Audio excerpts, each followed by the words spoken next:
Or if sir, if you'd like to come over and be recognized. Oh, there. Oh. Okay, can somebody translate for him as well? Wait, he's a translator, okay. Yes, I can talk and sign at the same time. Good evening. Good evening, sir. Hello. I'm so impressed and so inspired by your work. Thank you so much. I am from Washington, D.C. I work for the Department of State, but I'm also involved with Guyana University. And every year they have an international film festival. And I was wondering if you've ever brought your product there.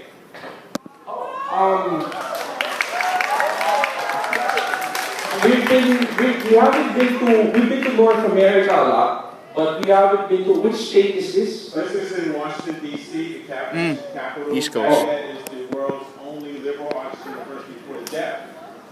And they have an international film festival. Can you see him? Okay. No, we haven't. I don't think we submitted any application to that festival. We've been to other states, but we've never been to Washington. We were in the Seattle Deaf Film Festival. That's in Washington State. Right. Yeah. We won the Grand Prix in the deaf competition in the Brussels International Film Festival. Yeah. We've been to Toronto, but we've never been to the United States capital yet. If you would help us, we would really appreciate it. Yeah, count on that. I'll get your information. Thank you very much, sir. You can coordinate with the College of St. Louis. Thank you very much.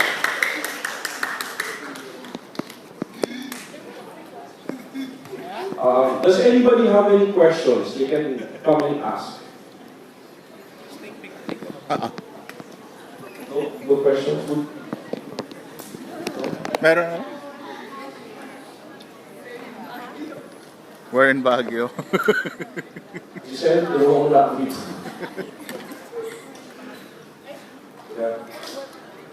I don't know if they would like to ask questions or take pictures or... Take pictures.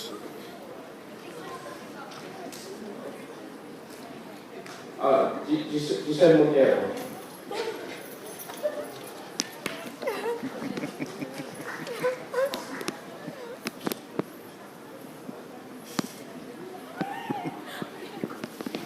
Question?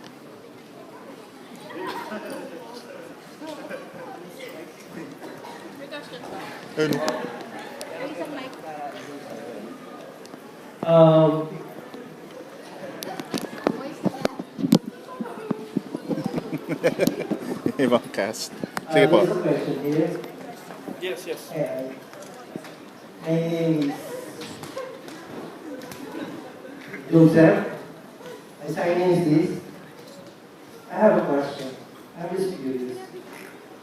With you hearing becoming deaf, what's the reason? Is it abuse or physical abuse?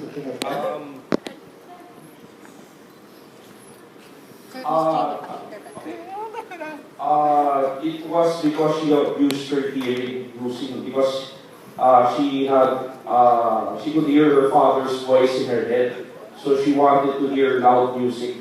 Because of too much loud music, she had temporary hearing loss, and that is something that really happens to hearing people, and it happens a lot to musicians, especially rock musicians.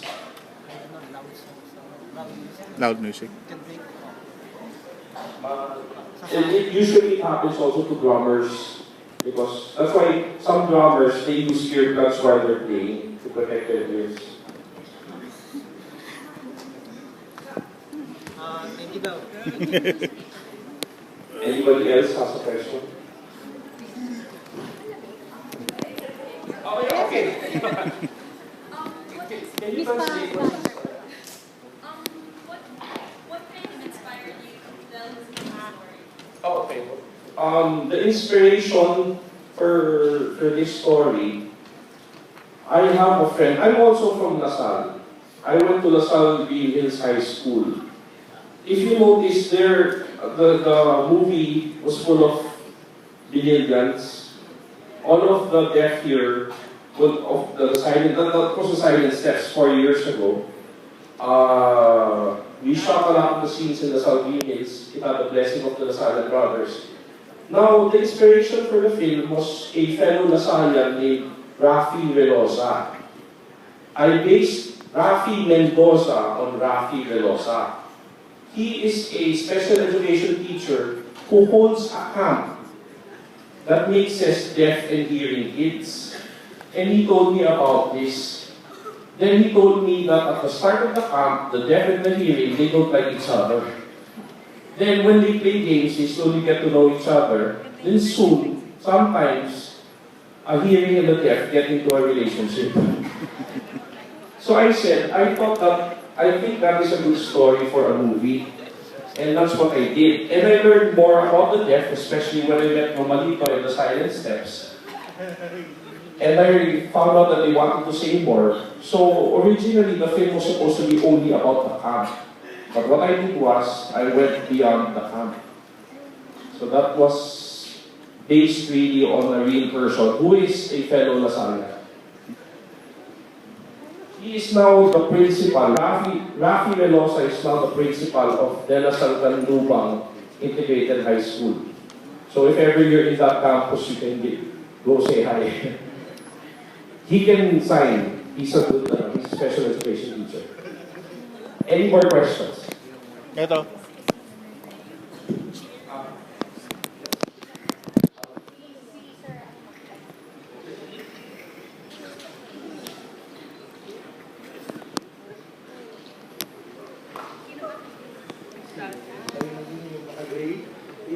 You can ask questions for Romaliko and Zoe if you'd like.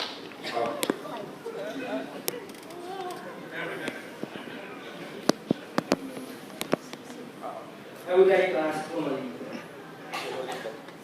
Okay. Is he orphan, left by her mother? Wow. Really?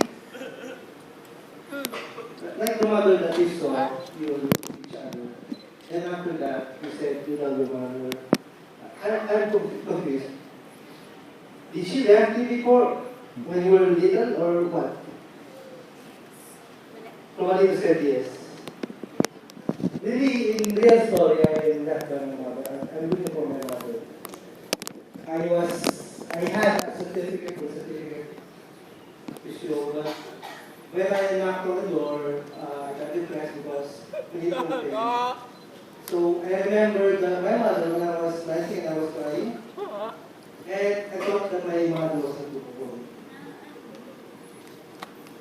Yung hearing daw. Okay. Sino? Any hearing? Yung hearing daw po. Ayun. Gusto niyo yung- Lady in blue. Anything from the hearing community. Why is the father's face not being shown? The father's, I did not show her.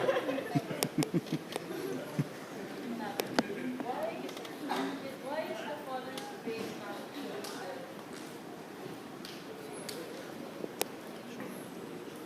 Because I wanted to teach people, especially the hearing, that yes. Oh. Okay. I wanted to teach people, especially the hearing, that it is not only sign language with the hands that gives meaning, it is also the entire body. So even if you're not deaf, the hearing also use body language. So I did not show the face of the father because it would be like a telenovela where you will see the father angry like this. I don't like that. I would rather show it through his body language. And in the end, I was preparing you to see the father say sorry. Because you do not have to see his face when he does this. All you have to do is see this one. Right? So that was the reason for that.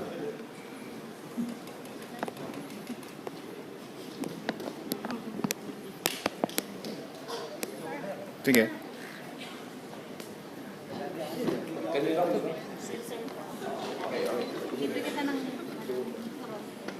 I'm just curious to ask the hearing actress. Zoe. Who chose you? If I... Wait, the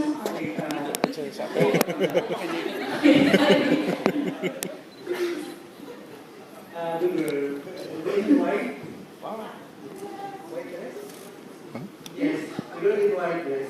What That's dress? you, that's you. What's the question? Okay. How was she chosen? I just wanted to ask. Your father was married to you and telling word that your mother was just looking and watching you cry. Ah. What happened to your mother? Ako, um, the sobrang nasa ikaw. Giselle and I were just talking about that a while ago. The answer to that question you can find in psychology. That sometimes Paano ko explain yung Freud? Freudian... Freudian psychology. There is in psychology there is sometimes a rivalry between the mother and the daughter for the father's attention. Okay, so sometimes, most of the time, it is the mother and the daughter who fight. And in this case, you can find that answer in psychology, written by a psychologist named Sigmund Freud. If you'd like to look it up in psychology books. It's a complex question.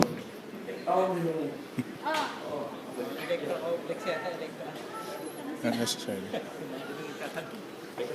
Dito na ako. Maki is something. Actually, may tanong. My name is Maki. I'm also deaf. I just wanted to ask you. No. You are using SE. Zoe or SE? Zoe. Hindi niya Zoe. Isn't this fun? Zoe, how did you feel? How do you feel about With it? this? Sorry? I would bring How it did up. you lose your hearing? In the movie. Kala ko ngayon. Did you learn something about this? Did you learn anything about the community, the community, the Oh, yes. world? A lot. Actually, culture shock siya when I first met Rome. Culture shock. Ano ba culture shock? Sorry ka, kuya. Ano ba? Shock nga eh, shock. Yeah. Simple. Iba kasi yung kultura nila. It was hard communicating with them. Not just because, they're deaf, I didn't know how to sign. It's because iba din kasi yung pag-iisip nila in certain ways. So, yeah, we all had to adjust to each other. We had to be creative with that. Tapos, yung other question mo about losing the hearing, Nina losing her hearing. She abused it kasi she listened to really loud music. Tapos, with the drum, so it affected her hearing a bit. Kaya it just destroyed it. May narinig ako, revelation. Ayun, question. Sir. Another question from that. It was a beautiful movie, congratulations. With the silent steps, the different organizations involved, showing, portraying awareness about that. I want you to continue this movie and show more awareness about the deaf and the culture. Can we not show it to another place or maybe within Asia or someplace like that? We did the movie in 2009 in the festival called Cinemalaya in the Cultural Center of the Philippines. So for the past 4 years, we have gone around the world and around the Philippines. Just last week, we were in San Pablo, Laguna. Next week, we will be in Lucena. And in the past 4 years, we've been to Baguio, Tacloban, Cebu, Cabanatuan, so many places in the Philippines. Abroad, we've been to Toronto, India, Hawaii, Not yet. Belgium. We have inquiries from France. We've been to the United States several times, like Cleveland, San Diego, so many places.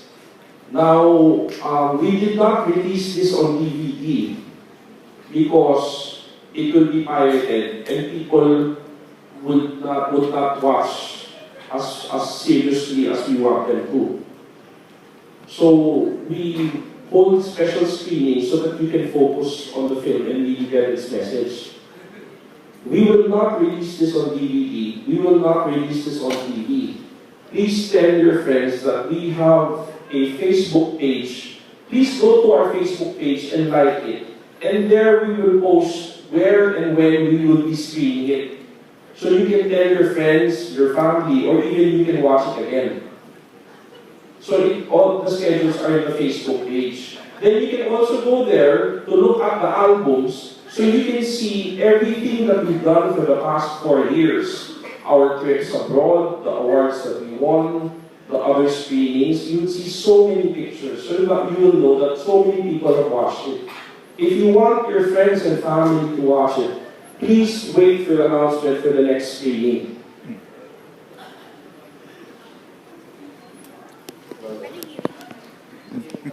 Sige lang. Sige, ikaw yung final.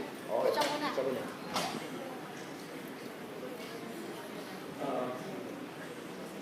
Congratulations for that very wonderful and beautiful movie.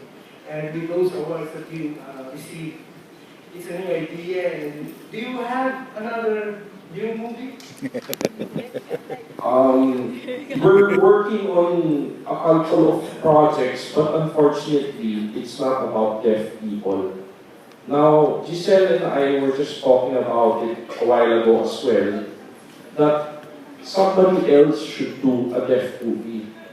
And my recommendation is a deaf director should do the next deaf movie.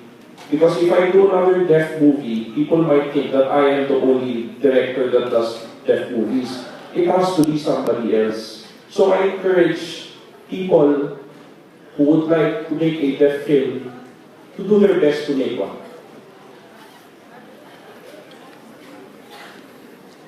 One final lang.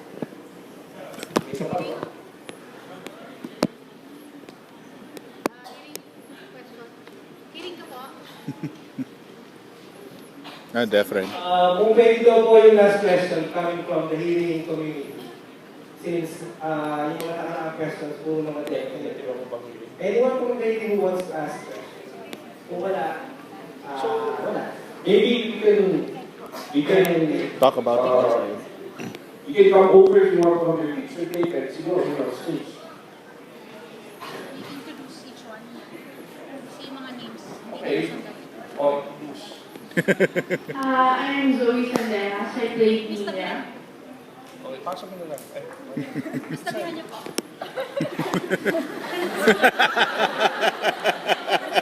Oops. Again. My name is Romalito.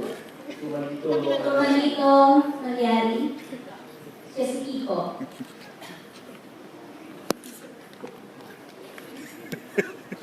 My name is Bronson. Joseph, di ba?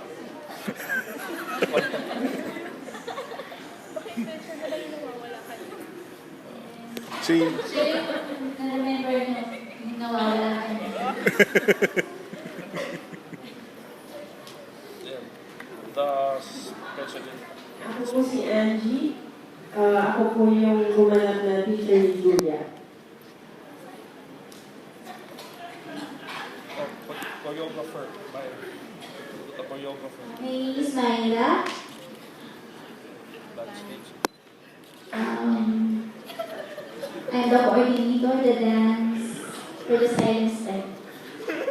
And kami Never know with silent steps.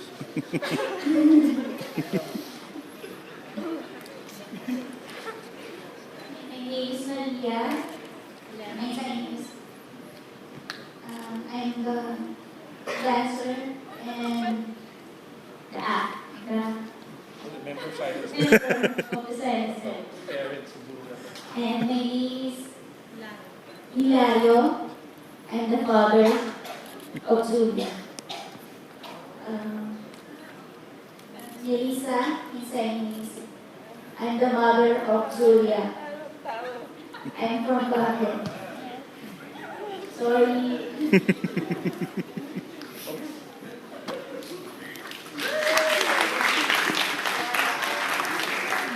Do you want to have a picture? For those who want to have their picture taken, you can.